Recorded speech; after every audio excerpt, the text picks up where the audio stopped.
Para sa akin, si Doc Willie Ong ang best doctor ko talaga dito sa Pilipinas.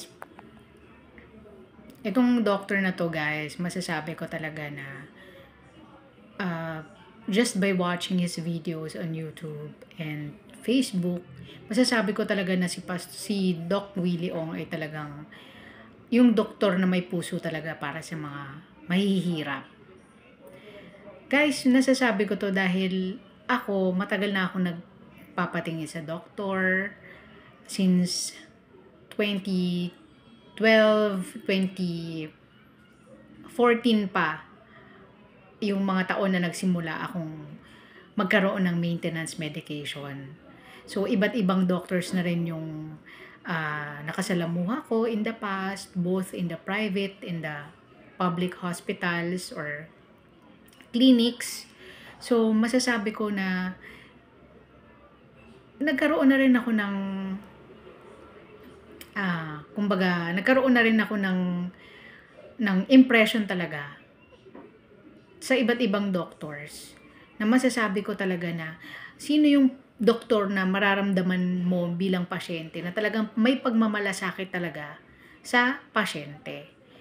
Guys, kung mapapanood nyo naman yung mga videos ni Doc Willie Ong, yung mga visuals, yung symptoms, ina-address niya, yung mga advice niya, very personal, at talagang nakikita nyo na sinisikap niya talaga na sa videos niya, makapagbigay siya talaga ng libreng consultation, na binibigay niya yung mga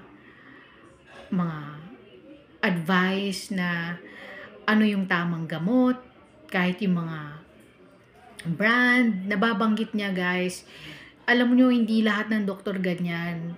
Alam naman natin dito sa Pilipinas, ang consultation ngayon, usually sa mga private doctors, sa bawat consultation, inaabot na ng 1,000 or mahigit.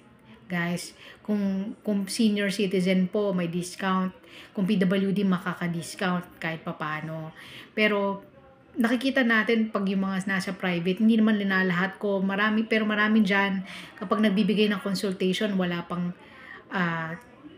minsan na 15 minutes, nararamdaman mo, pinapaalis ka na.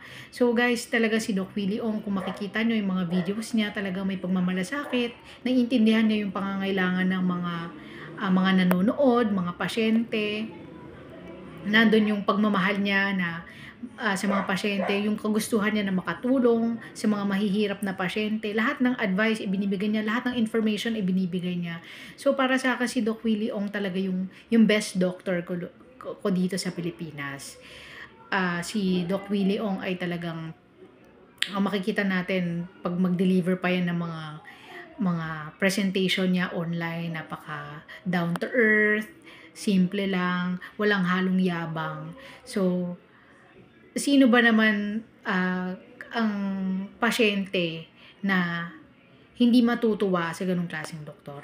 So guys, sa darating na election, gusto ko lang i-share sa inyo na kung si Doc Willie Ong ang mananalo, masasabi natin na marami pa siyang magagawa sa health sector, marami pa siyang matutulungan, lalo sa atin na naging beneficiary ng mga government hospitals dito sa Pilipinas for free consultation and mga free medical services na rin. So maraming salamat sa inyo sa panonood nyo sa video na to, and please like, share, and subscribe. God bless you. Bye-bye.